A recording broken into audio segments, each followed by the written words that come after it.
Sir, इतने सारे अंधे एक साथ? हमने तो एक सोचा था, यहाँ तो 8-10 निकले। लगता है ये कोई चाल है।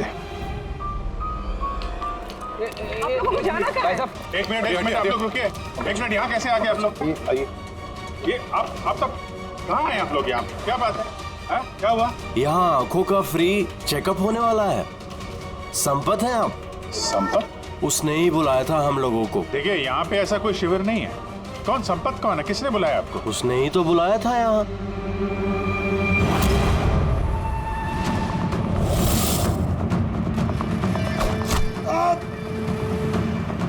पंकज!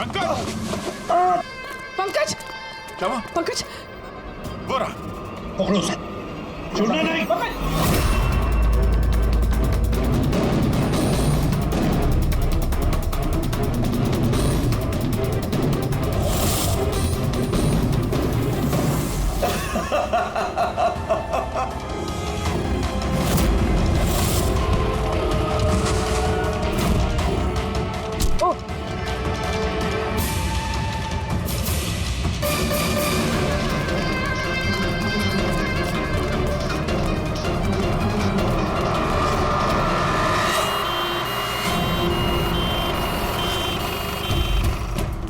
आजा, जल्दी आजा। पंकज, तुझे कुछ नहीं होगा। पंकज, इसे एम्बुलेंस में लेके चलो।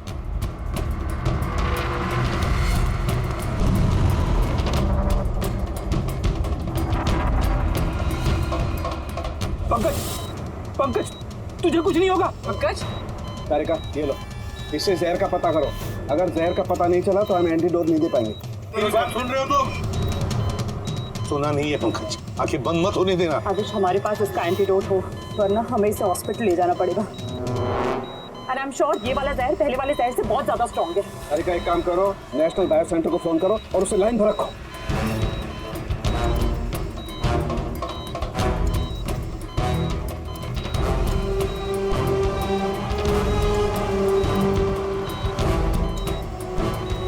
Pankaj, don't worry, Pankaj.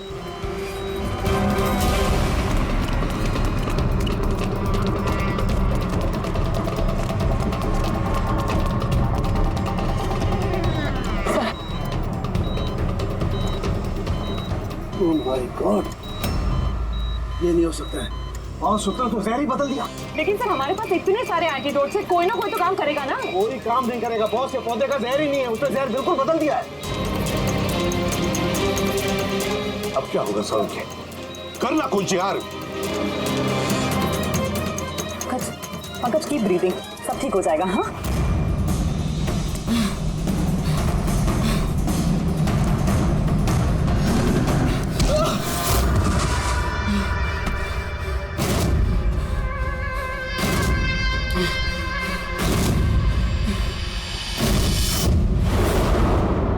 Sir, मेरा नाम मदन है। तुमने क्या ये सब? क्यों पड़े हो मेरे पीछे? मैंने जो किया सही किया। लोगों की जान लेना सही है? मैंने सिर्फ बुरे लोगों को सजा दी है सर। जो लोग अपने माँ बाप का ख्याल नहीं रखते ना, उनको इस दुनिया में जीने का कोई हक नहीं होता। जब मेरी माँ की मौत हुई थी तो मेरी दुनिया उछल गई थी। उसी वक्त मैंने इस संयुक्त वृद्धाश्रम की शुरुआत की थी। सर, वहाँ पर जितने भी बुजुर्ग माँ बाप आते हैं ना, सब अपने बच्चों के सताए हुए होते हैं। ये देखकर मेरा खून खौल जाता है। मैंने उसी वक्त इस फैसला किया था कि मैं इन सबको सबक सिखाऊंगा, इसीलिए मैं मार देता हूं इनको। क्या गलत किया मैं? सर, कुछ करो सर। कुछ नहीं कर सकते जब तक उस जहर का कंपोजिशन नहीं पता लगेगा फ्रेडी, हम कुछ भी नहीं कर सकते। अगर इसे गलत एंटीडोट दे दिया तो ज्यादा खतरनाक होगा यार। सर, पंकज की हालत तो बिगड़ती जा रही है। सर, पल्स गिर रही है, हॉस्पिटल ले जाना पड़ेगा। हॉस्पिटल जाके कुछ नहीं होगा, हमारे पास इतना वक्त नहीं है वहां जाकर टेस्ट करें। मुझे नाम चाहिए यार। पंकज! हेलो। हाँ सर, हाँ सर, पकड़ा गया सर। खूनी मदन है। हाँ, जहर हम पता करते हैं। कभी पता नहीं चलेगा तुमको, कभी पता नहीं चलेगा तुम लोगों को। उसने भी पापा को सताया। मदन, गाड़ी! नो मदन मदन मदन मदन एम्बुलेंस बुलाना पड़ेगा जल्दी। नहीं सर, कोई फायदा नहीं है। मेरा काम हो गया है सर। नहीं मदन, मान लिया तुमने उन लोगों के साथ जो कुछ भी किया, मान लिया, लेकिन तुमने जिसे वो जहर चुबाया है वो बेगुनाह है, निर्दोष है, उसने कुछ नहीं किया। वो जहर कौन सा बताओ? हाँ BTX। सब उस जहर का नाम BTX है। सड़के जहर का नाम है BTX। पंकज, जागते रहना, आंखें बंद मत होने देना। मदन, बस हो गया you'll be all right। बस अब पंकज को कुछ नहीं हो सकता है, कुछ भी नहीं। Welcome my boy. घबराओ मत, कुछ नहीं होगा तुम्हें। तुम आदमी अच्छे थे मदन, लेकिन तुमने जो किया वो सही नहीं था। ये तो चला गया अभिजीत, तो चाहे कुछ भी हो जाए, इसका वो वृद्धाश्रम बंद नहीं होने देंगे।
इस आग में कई लोग जलेंगे।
देख के नहीं चल सकता क्या? अंधा ही हूँ भाई। अरे अरे भाई सॉरी, मेरी छड़ी, मुझे पता नहीं था। आपको ऐसे नहीं निकलना चाहिए, कहीं चोट लग जाएगी आपको। माफ करिए, पर मुझे ध्यान देना चाहिए। ठीक है, आराम से जाइएगा। जी जी। आप चले जाएंगे या मैं छोड़ के आऊँ? नहीं नहीं, मैं चला जाऊंगा। ठीक है, थैंक यू।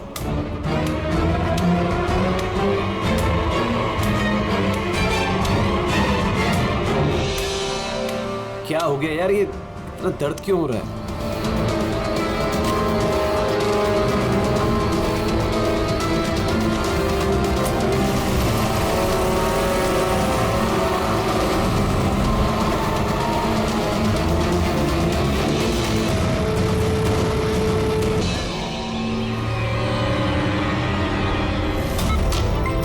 कुछ नहीं होगा रमन, तुम्हें कुछ नहीं होगा। होल्ड ऑन रमन, पैर पकड़ो।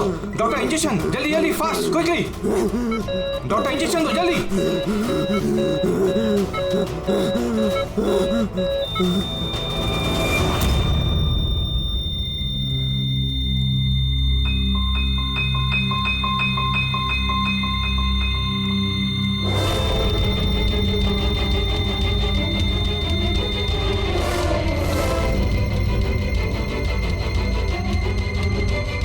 Oh my God, he's dead. और इनकी मौत नेचुरल भी नहीं है। अब क्या? I know Priya, it's a murder. और मैं डॉक्टर सालुंके को इस केस के बारे में सब कुछ पहले से बता दिया था। अब तक तो उन्होंने फाइंड आउट कर भी लिया होगा कि रमन की मौत की वजह क्या होगी। जहर? रमन की मौत जहर से हुई है? हाँ बस, बहुत खतरनाक जहर है। ये पहले इंसान के दिमाग पर असर करता है। पहले डिलेरियम, फोटोफोबिया, एमनेशिया। उसके बाद ये जहर इंसान के बाकी के अंगों पर असर करता है। बाकी के अंग धीरे धीरे काम करना बंद कर देते हैं और इंसान की मौत हो जाती है। सर उनके साहब, इसका कोई एंटीडोट तो होगा ना? हर जहर का एंटीडोट होता है टेडी, लेकिन उसके लिए हमें उस जहर के बारे में पूरी जानकारी होनी चाहिए। बस ये जहर आसानी से पकड़ में नहीं आता है। मुझे भी बहुत सारे टेस्ट करने पड़े इसे ढूंढने के लिए। सर, जहर दे के मारना एक अलग बात है, और ऐसा जहर देना जिससे इस तरह तड़प तड़प के मरे, ये जरा चौंकाने वाली बात नहीं लगती? लेकिन ये जो भी कोई है, ऐसी नफरत करता था रमन के साथ कि उसने उसे ऐसी खतरनाक मौत दी थी। समझ में नहीं आता कौन हो सकता है ये, कौन होगा? कोई भी हो सकता है सर, रमन को जुए की लत थी। क्रिकेट, रेस कोर्स, सट्टा, हर तरह का जुआ। और इसी चक्कर में वो 5 करोड़ के कर्जे में था। 5 करोड़? 5 करोड़? हाँ सर, उसको धमकी भरे मैसेजेस भी आए थे। उसके फोन रिकॉर्ड्स में ऐसे कई सारे मैसेजेस हैं जो उसको बुकीज और सट्टेबाजों ने भेजे। ये देखिए सर, हो सकता है इन्हीं में से किसी की धमकी सच साबित हो गई होगी। पता नहीं, और जिस तरह से इसको मारा है सर, लगता तो नहीं है किसी बुकी का काम है। फिर भी इन्हें बुलाना तो पड़ेगा, शायद कुछ पता चल जाए। हाँ। Hello ACP Pradyuman. अच्छा, ठीक है।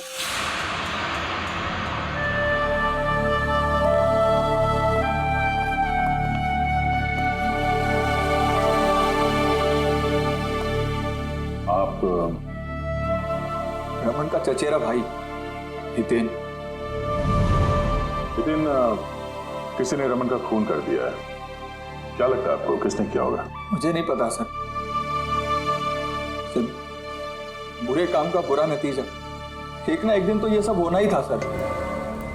हम किसने किया, कैसे किया, ये तो नहीं पता सर। लेकिन इतने सारे लोगों से दुश्मनी, इतने सारे लोगों का कर्जा, उन्हीं में से किसी ने सर। अच्छा, आपके अलावा परिवार में इनका और कौन? माँ है इसकी, लेकिन हम वो कहाँ पर है ये मुझे नहीं पता। ठीक है हितेन, हमारी इन्वेस्टिगेशन अभी चल रही है, तो बॉडी अभी यहीं रहेगी हमारे पास। आप अपना कॉन्टैक्ट नंबर वहाँ लिखवा दीजिएगा, जरूरत पड़ेगी तो आपको तकलीफ देंगे। जी सर।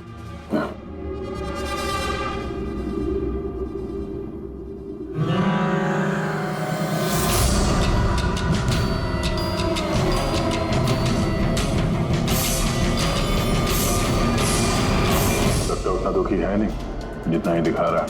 हाँ, बॉडी ले जाने की जल्दी नहीं थी, जैसे ही बोला जाओ तो निकल गया। कोई पूछताछ नहीं कब मिलेगी बॉडी। गड़बड़ है ये हितेन, बड़ी गड़बड़ है। ऐसे लग रहा था जिसे ये बात पक्की करने आया था कि रमन मरा है या नहीं। नजर रखो उस पर। रमन, बेटा, रमन क्या हुआ बेटा? मैम, आप बेटा है मेरा रमन। माँ हूँ मैं इसकी वसुंधरा। बेटा क्या हुआ? मैं तो तेरा इंतजार करती रही कि तू आएगा और मुझे घर ले जाएगा एक दिन, पर तू तो इतना दूर चला गया बेटा। रमन, तो आप अपने बेटे रमन के साथ नहीं रहती थी? जी नहीं सर। आप? सर मेरा नाम मदन है। भगवान, मुझे क्यों बिठा रखा यहाँ पे? उठा लेता मुझे ही। संभालो अपने आप को। और कितना रोग इस नालायक से किया। इसको अपनी करनी की सजा मिली है। नहीं बेटा, ऐसा मत कहो। चाहे जैसा भी था, बेटा था मेरा। क्यों, ऐसा क्या किया था इसने इनके साथ? इन्हें अपने ही घर से बाहर निकाल दिया, सड़क पर छोड़ दिया अकेले। ऐसा क्यों? बोला माँ बहुत कर्जा है, घर बेचना पड़ेगा और मेरा खर्चा भी नहीं उठा सकता, इसीलिए मुझे छोड़ दिया। और फिर क्या करती सर, ठीक से दिखाई नहीं देता। कहाँ जाती मैं? पड़ी रही फुटपाथ पे, भूखी प्यासी, बेघर बेसहारा। फिर शायद भगवान को दया आ गई और उसने उस फरिश्ते को भेज दिया। उसका चेहरा तो नहीं देखा मैंने, लेकिन उसने मुझे अपने साथ चलने के लिए कहा और मैं चली गई। एक बड़ा आदमी मुझे इसके पास ले गया। सर दरअसल मेरी एक संस्था है, संयुक्त वृद्धाश्रम। हम वहाँ पर कोशिश करते हैं कि इन जैसे बुजुर्गों को घर जैसा प्यार और सम्मान मिल सके। माँ जी मुझे वृद्धाश्रम के गेट पर मिली थी एक चिट्ठी के साथ, जिसमें लिखा था कि इनका ख्याल रखना। बस उसी दिन से संयुक्त वृद्धाश्रम इनका घर बन गया। आज सुबह लैंडलाइन पे फोन आया कि इनके बेटे की मौत हो गई है। बस इनसे रहा ही नहीं किया। माँ है ना। मेरी आपसे विनती है, इसके कातिलों को छोड़ना मत सर। जरूर सजा दिलवाना सर, जरूर सजा दिलवाना। देखिए माँ जी, मैं आपसे वादा करता हूँ, हम रमन के कातिल को नहीं छोड़ेंगे, उसे कड़ी से कड़ी सजा दिलवाएंगे। आप प्लीज चिंता मत कीजिए। थोड़ा ख्याल रखिए अपना। मदन, इनका ख्याल रखना। और एक बात, किसी भी चीज की आप लोगों को जरूरत पड़े तो हमें जरूर याद करना। कमाल है। तारिका, हॉस्पिटल के डॉक्टर्स की रिपोर्ट के हिसाब से इसकी जांघ पर ये जो निशान है ना, ये या तो किसी एलर्जी का है या फिर किसी जहरीले कीड़े मकोड़े के डंक का निशान है।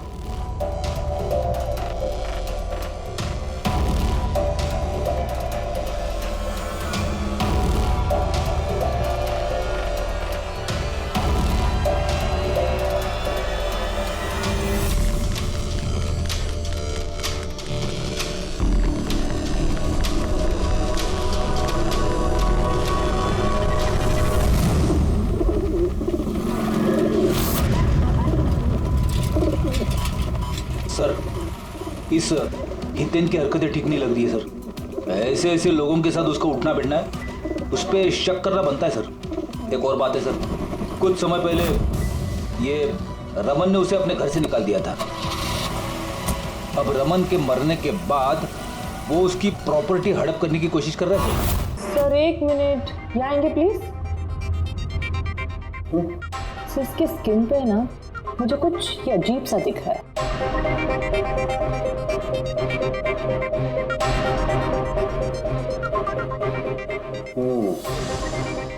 तारिका, ये जो अजीब सी चीज है ना, दरअसल ये पैराफिन है। पैराफिन? मोम। अरे तो इसका मतलब वो जहर इसके थाई में नहीं इंजेक्ट किया गया? किया गया, वो जहर इसकी थाई में ही इंजेक्ट किया। तो फिर ये मोम कहाँ से आया? मोम कहाँ से आया? तारिका, यहाँ से खूनी ने जहर इंजेक्ट किया। दरअसल ये जहर मोम से, पैराफिन से कोटेड था, इसीलिए इसकी इस चमड़ी पर भी और इसके खून में भी हमें पैराफिन मिला है, क्योंकि खूनी नहीं चाहता था कि ये जहर तुरंत इसके शरीर में जाकर के असर दिखाए। इसलिए उसने इसे कोट कर दिया। और ये जो जहर है इसको माइन, ये एक बायो पॉइजन है, जैविक जहर। खूनी ने इसे मोम से कोट किया, इसके शरीर में इंजेक्ट किया और फिर इसके शरीर की गर्मी से मोम पिघलने लगा और वो जहर इसके खून में मिलकर के अपना असर दिखाने लगा। मतलब ये जहर किसी लिक्विड फॉर्म में नहीं बल्कि पैलेट यानी छोटी गोली के फॉर्म में इसके शरीर में डाला गया है। एग्जैक्टली।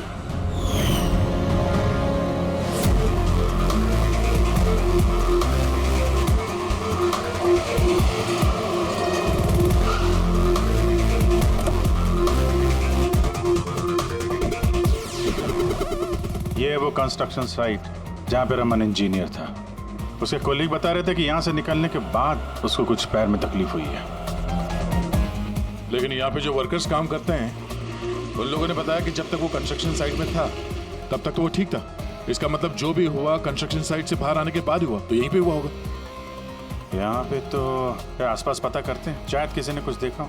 सर आप लोग चलिए, मैं जरा चाय पी के आता हूँ। मतलब चाय वाले से पूछ के आता हूँ, कुछ देखा है क्या?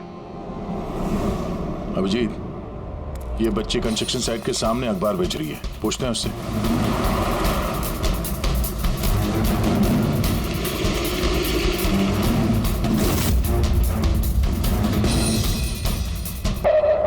क्या नाम है बेटा आपका? चुटकी। चुटकी।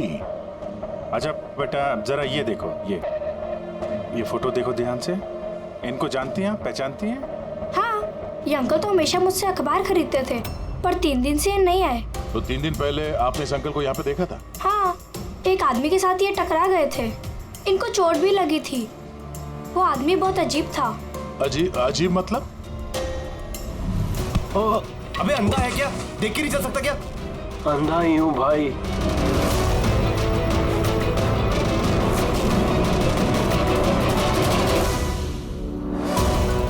तो क्या हो गया यार, दर्द क्यों हो रहा?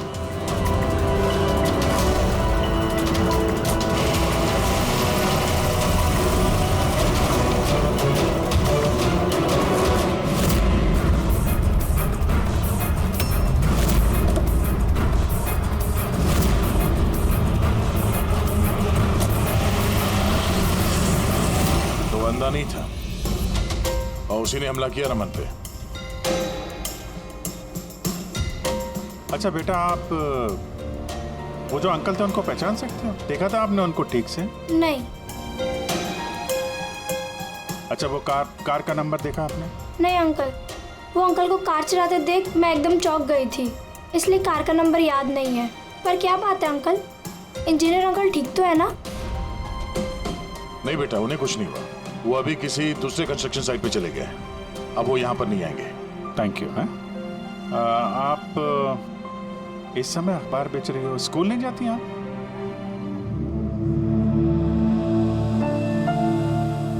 क्या बात है, हैं? स्कूल तो जाना चाहिए। आप कितनी इंटेलिजेंट लड़की हो। एक्चुअली हर बच्चे को स्कूल जाना चाहिए और आपको भी जाना चाहिए। पर स्कूल जाने के लिए बहुत सारे पैसे चाहिए ना अंकल, मेरे पास पैसे नहीं है। बेटा अगर आपको पैसे ना देना पड़े तो आप स्कूल जाएंगी? हाँ अंकल जरूर जाऊंगी, मुझे पढ़ना है।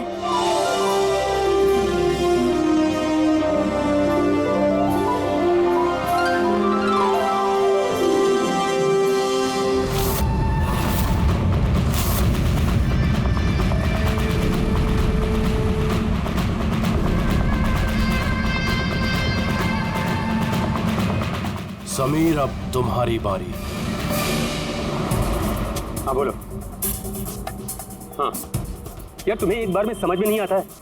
देखो मैंने तुम्हें पहले भी कह दिया है कि तुम कुछ भी कर लो, मैं इस खंडहर के लिए एक कौड़ी भी खर्च नहीं करने वाला।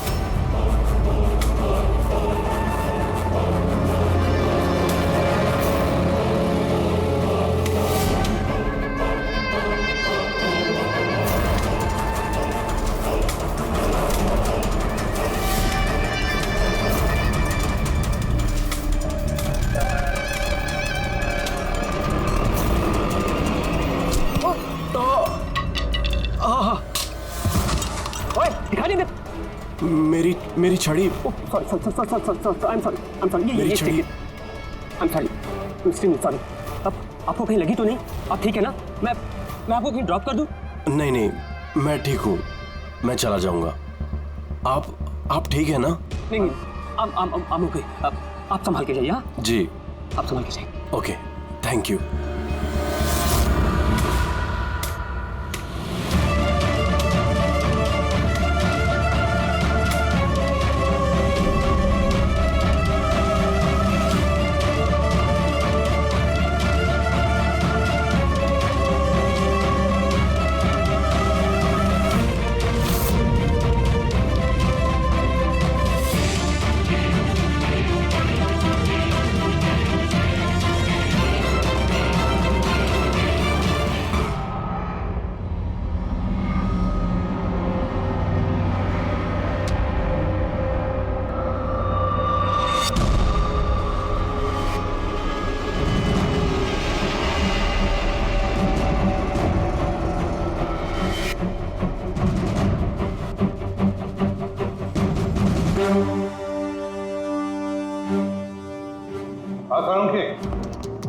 क्या पता चला? बस इस आदमी को जो जहर दिया गया ना, वो भी किसी पौधे से ही बनाया गया है। क्या? ये भी किसी पौधे से? हाँ बस, लेकिन ये कौन सा जहर है, ये अभी तारिका पता कर रही है। इस जहर का नाम है रिकिनस कम्युनिस, और ये जहर पहले वाले जहर से भी बहुत ज्यादा तेज और खतरनाक है। रिकिनस? अब ये किसी पौधे का नाम है क्या? हाँ फ्रेडी, ये किसी पौधे का नाम है, और बॉस ये कोई आम पौधा नहीं है, बहुत मुश्किल से मिलता है।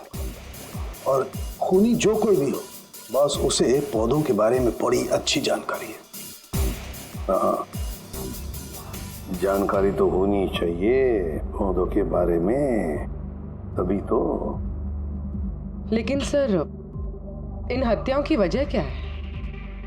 ना तो हमें रमन की हत्या का कारण पता है और ना समीर का, और दूर दूर तक इन दोनों का एक दूसरे से कोई संबंध ही नहीं है। सर, समीर और रमन के बीच में एक चीज तो कॉमन है। क्या? माय गॉड, तो ये है वो कड़ी जो समीर और रमन को जोड़ती है। तो क्या दोनों ने एक ही गलती की? जी सर, रमन की तरह समीर ने भी अपने बूढ़े और कैंसर पेशेंट पिता को घर से निकाल दिया था। हमने उनके बारे में छानबीन की और एक ऐसे शख्स से मिले जिन्होंने समीर के पिता को ढूंढने में मदद भी की और इस केस को एक नया मोड़ दिया। कौन है वो? सर, ये डॉक्टर दिनेश है। Hello sir. कैंसर सेंटर के चोड़ी। समीर के पिताजी का इलाज यही कर रहे थे।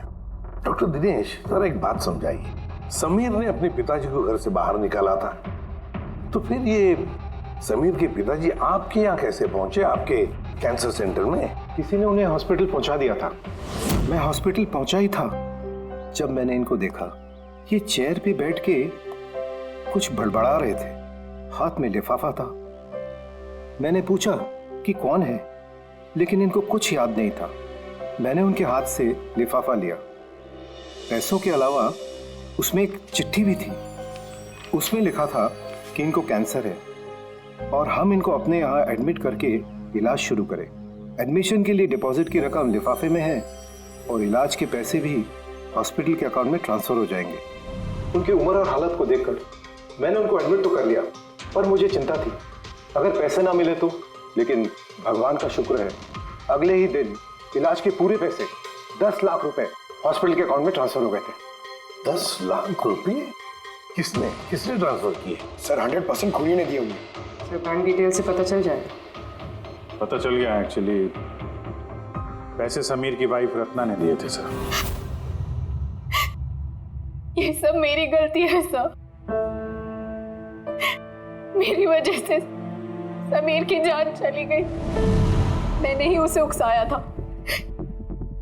पिताजी की देखभाल में काफी प्रॉब्लम हो रही थी और सारी प्रॉपर्टी और सब हमारे नाम पर हो ही चुका था, तो मैंने ही समीर को कह के पिताजी को घर से निकलवा दिया। शर्म नहीं आती तुम्हें? समीर के पिता तुम्हारे भी पिता समान थे, उनको ही घर से निकाल दिया।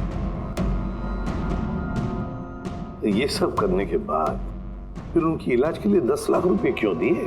मुझे किसी ने धमकी दी थी सर कि अगर पिताजी के इलाज के लिए 10 लाख रुपए नहीं दिए तो वो समीर को और मुझे मार देंगे।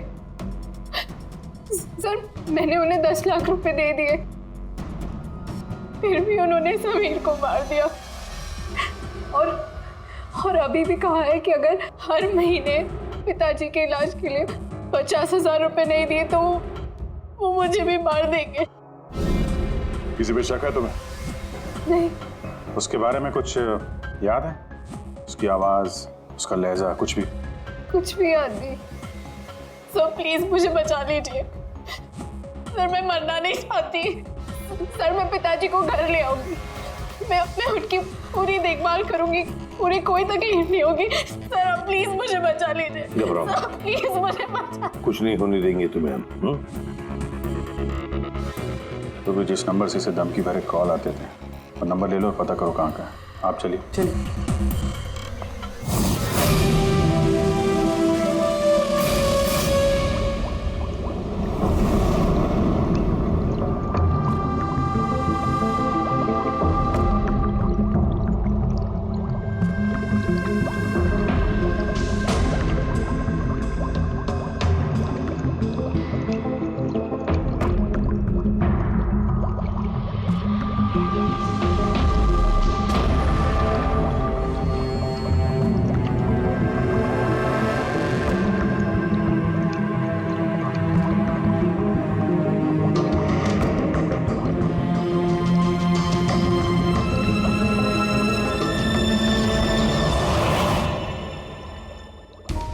सर हमने इतने सारे एंटीडोट्स बना लिए, लेकिन इसकी क्या गारंटी है कि खूनी इन्हीं में से किसी जहर का इस्तेमाल करेगा?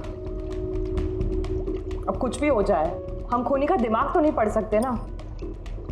तुम्हारी बात बिल्कुल ठीक है तारिका, लेकिन एक बात समझो, खूनी इन पौधों का जहर निकाल करके इस्तेमाल कर रहा है, इन पौधों का पहले से भी ज्यादा तेज हर बार।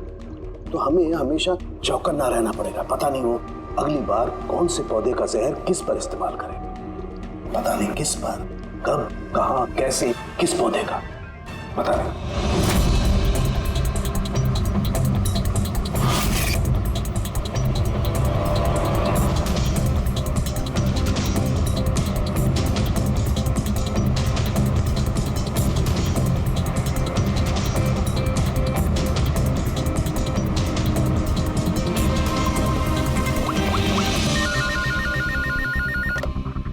हेलो। हाँ पूर्वी बताओ। सर वो फोन बूथ जहाँ से कातिल ने रत्ना को धमकी भरे कॉल्स किए थे वो ये भाईंदर रेलवे स्टेशन के पास है। Bhayandar railway station? वहाँ तो बहुत भीड़ भाड़ रहती है। जाहिर सी बात है उसने ब्लाइंड मैन के भेस में तो किया नहीं होगा। बड़ा मुश्किल है पता लगाना। सर किसी को कुछ पता तो नहीं है, लेकिन एक खास बात यह है कि ये कॉल्स सुबह 11 से 12 के बीच किए गए हैं और रेलवे स्टेशन के पास एक बस स्टैंड भी है जहाँ से बस जाती है पुणे। बस स्टैंड भी पास में ही है, तो ट्रेन से भी जा सकता है और बस से भी। चलो कोई बात नहीं, देखते हैं। भाईंदर, इसका मतलब कि खूनी मुंबई से ही है और सिर्फ समीर का खून करने के लिए पुणे गया था। तो पुणे वो ट्रेन से गया होगा या फिर बस से या फिर कोई प्राइवेट गाड़ी या फिर खुद की गाड़ी से। वही तो सर, खूनी को पता था कि हम लोग रत्ना तक पहुंच जाएंगे, पर ये कॉल वाली बात खुलेगी, इसलिए वो हमें गुमराह कर रहा है। सर खेल खेल रहा है हमारे साथ। हाँ खेल खेल रहा है। मगर सर हम लोग खूनी तक पहुंचेंगे कैसे? हमारे पास उसके खिलाफ तो कोई इंफॉर्मेशन है ही नहीं और हमें यह भी नहीं पता है कि उसका अगला शिकार कौन होने वाला है।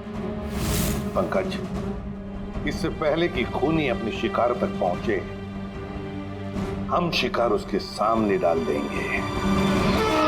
ये घटना आज सुबह 10 बजे की है। मुंबई के गोरेगांव रेलवे स्टेशन पर एक बुजुर्ग ने रेल के नीचे आकर अपनी जान देने की कोशिश की। वहां मौजूद लोगों ने उन्हें बचा लिया। आइए जानते हैं कि आखिर वो क्या वजह है जिसने एक बुजुर्ग को ये करने पर मजबूर कर दिया। क्यों पकड़ के रखा हुआ? छोड़ दो मुझे, मैं नहीं जीना चाहता हूँ। क्या करूँगा मैं जी करके? लेकिन आपके साथ हुआ क्या है? आखिर आप क्यों मरना चाहते हैं? क्या हुआ? तेरे साथ क्या हुआ? मुझे मुझे मेरे इकलौते बेटे ने घर से बाहर निकाल दिया। अकेले करके मैंने अपने बच्चे को इतने प्यार से पाला पोसा और उसने मुझे घर से बाहर निकाल दिया। ये तो बड़े दुख की बात है। आखिर क्या हो गया हमारी आजकल की पीढ़ी को? आपका बेटा करता क्या है? क्या करता है?